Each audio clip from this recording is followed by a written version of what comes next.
Wala eh. Yung ano ng bahay mo, paikot ng bahay mo, ginawa ng ano, landfill. Hi guys! Andito si Nanay Silsa.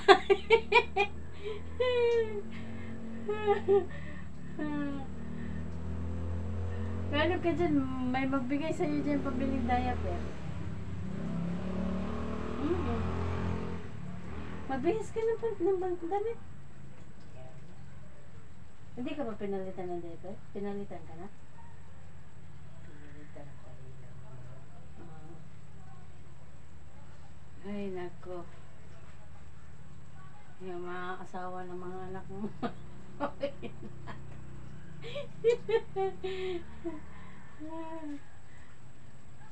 No, kaya talaga, kailangan marami kang anak.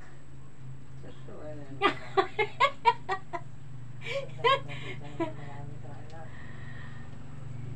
Ang anak, kayang alagaan ng nanay kahit ilang piraso pa. Pero ang nanay na nag-iisa, hindi kayang alagaan ng mga anak. Real talk yun. Oh, dapat yung anak mo isang dosina.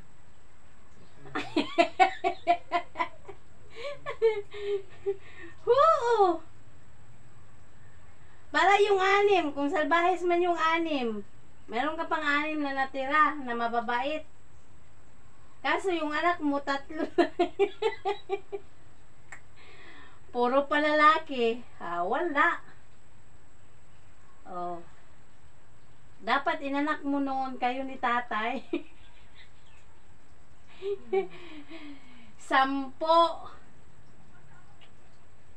Kasi nandoon yung salita, ang ina kayang alagaan ng isang dosinang anak. Sumbatan ka bang mga ako, walang gantong buhay ko. Eh, yung anak, hindi kayang alagaan ang nag-iisang ina. Real talk yun, di ba? Bakit naman sasabihin mangmang? Eh, nasa kanya na yun kung mag-aral siyang mabuti. Oh, sa utak na niya yun. Mabuti hindi ka nabuboring sa ganyan yung ano mo na, sitwasyon. Ako po. Itis ko lang balik-baliktad pa dito. Piling. Yung ano nga. Sabi ko nga. Ano pa yun? Matagal pa akong ano. Ganto na lang lagi. 1 dekada ka ng stroke. Anong 1 dekada? Mahigit. Ilang taon na. Mahigit dekada na. Hindi ako makabangon na ito. Nagis 2 na to. 2 taon na ka nang ganyan nakahiga? Yung hindi ako makadumi, hindi makaupo sa anin ulan. Hindi. Bakit kasi anong nangyari? Ba't lalong lumala? Yung mga buto ko kasi, hindi umano. Paano kasi? Dapat kasi i-exercise mo yung paganyan. Ganyan. Tapos yung paa, ganyan-ganyan. Ano lang ako tuwing umaga, yun siguro. Pinagagabay mo lang sa akin tuwing umaga, hampas-hampas ko yan. Ano ba yun? Tayo ako. Oh. Wala. Dapat nga may gabay-gabay ka nga para mga ano, i-circulate mo yung ano mo. Yung Mga buto, yung ugat. Lagat yung mga ugat ko eh. Di paano ka makaano yan? Di butot balat ka na nga. Sinong puro kain ko dito. Mga tubo ko na. Eh, puro kain ka. Ngayon ang tanong, may sustansya ba? Kape ko. O, kape. Saka ano. May sustansya ba yung kape? Kanin. Dapat, gatas. Kasi dapat yung inainom mong gatas, yung para sa buto, yung anlin. Para yun sa buto, may ano ng calcium. Hindi dapat kape. Yung anlin ba? Anlin. Yung nakita mo yung sa magdagandagan, magtakbo-takbo. Yun. Hindi na tagal na ako. Tuwag na ako sa kape. Puro ka kasi kape. Yun na lang kinanginawa ng katawan ko eh. Kape. Si kape. Kape! Dapat mag-unlin ka para yun sa mga buto-buto. Kasi ano yun eh, para yun sa ano, pampalakas ng mga buto. Unlin. Kung nung bago sana. Ito, hintay na yung ano mo eh. Mag-alin ka pa. Marupok na kasi yung buto mo. Pero kailangan pa rin yun, gatas, unlin. Kasi, ako yung nabuboring sa'yo yung ganyan.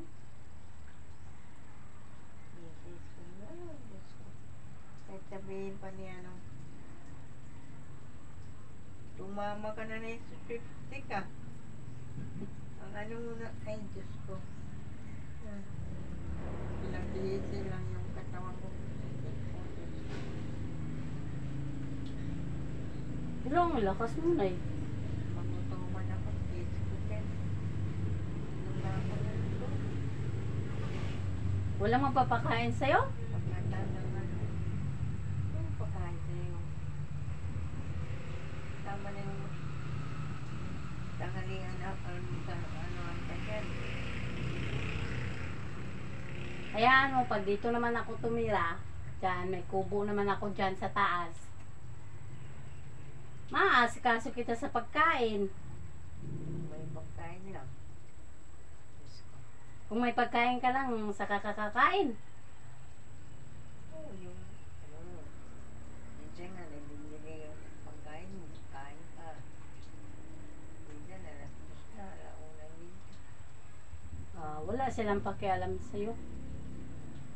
Pag matapos yung kubo ko na yan, kasi nga, di ba, mag-alaga nga akong baboy dyan. Pangit yun. Hindi baling malamig yung kanin na kakainin mo, basta nasa tamang oras yung pagkain mo. Kung nagugutom man ako, naninginig na yung katawan mo, parang nalalamig. Mm.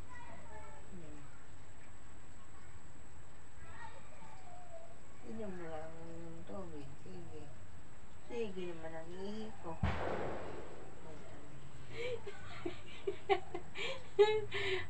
Sino magbigay ng diaper kay nanay? Nagrereklamo siya pa na diaper. Dapat mag-quicker oats ka. Kainin mo na lang ah. Diaper mo pa. Ibigay pa yung diaper. Sige, mag-ano tayo, mag-video tayo. Mag-video ka, sabihin mo, sinong may gustong magbigay ng pambiling diaper. Mayroon nagbibigay dyan. Yung ano, yung may mga sponsor dyan sa ano. Ano mo lang, sabihin mo lang na ano, pambili, na ano ka lang ng pambiling diaper. Gatas. Kasi dapat kasi ano yun eh, unlin yun eh. Na-stroke ka na. Dapat pag na-stroke na, dapat gatas, hindi kape. Hindi siguro ano yung ulcer ko. Masakit yung... Paano hindi ka magka-ulcer eh? Nagugutuman ka. Lalo maanda rin.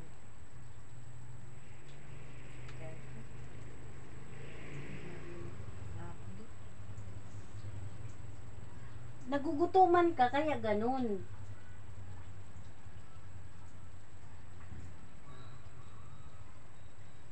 Ano, magano tayo dito sa ano mo, para may pambili kang ano, diaper at saka unli na gatas. Oo, sana nga. Si nanay, may stroke na siya. Umiinom pa rin siya ng kape.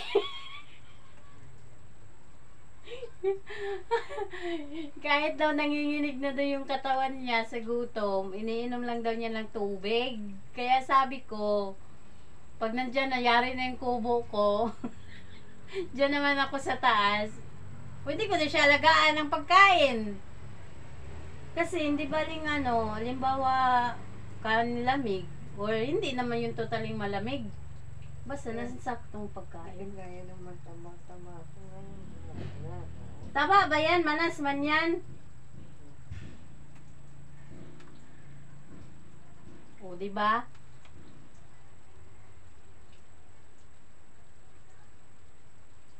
Katulad niyan, wala ako dito, wala siyang kasama kasi yung mga tao dito nasa sementeryo. Wala nang ganito lang pag walang tao. Tagili doon, tagili doon. Umupo ka kasi. Ito ko nga matulog kasi nagising ako alas 2. Ah. Hindi na nakatulog. Ginising ka ni tatay. Eh, Selsa, gumising ka. Sabuhin yung buhay. Sabihin ni tatay, Selsa, gumising ka. Puro ka na lang tulog. Puro ka na lang higa. Umupo ka din, oh.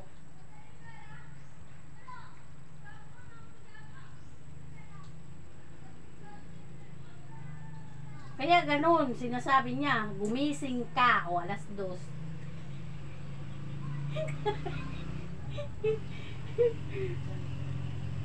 Isang gabi talaga ko, hindi makatulog. Naginom ka naman ng vitamin mo.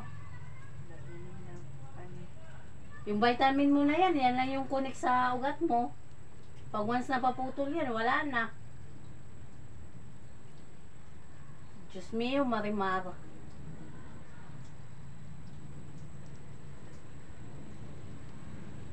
Kaya dapat, hindi ka nagiinom ng kape kasi hindi ka nakakatulog. Dapat gatas yung ininom mo, hindi kape. Buhay din yung kape sa katawan ko. Pag walang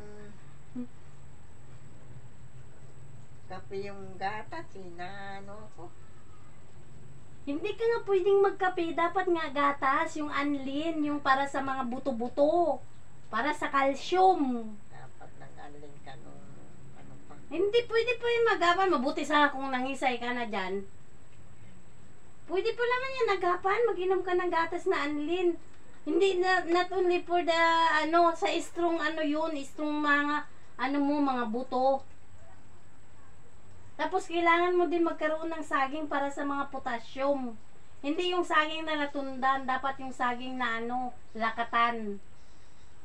Para sa mga potassium, sa mga buto-buto mo. Ganun yun. Tapos itlog. Kasi ganyan, magkape ka, talagang hindi ka makatulog 24 hours.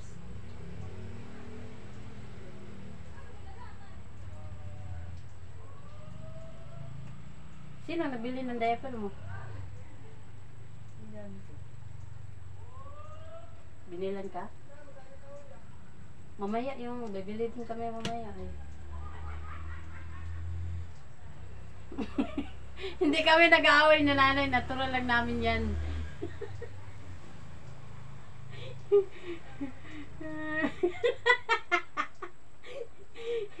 Nababago na lang sila na higa-higa. Panay nakahiga. Masama. Ay, nakapalo.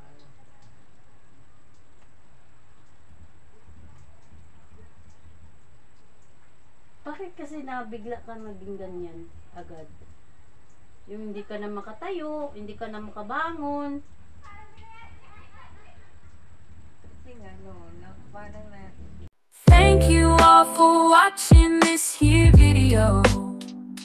Please like and subscribe and follow. Much love from Little Yas to each of you. Content creator.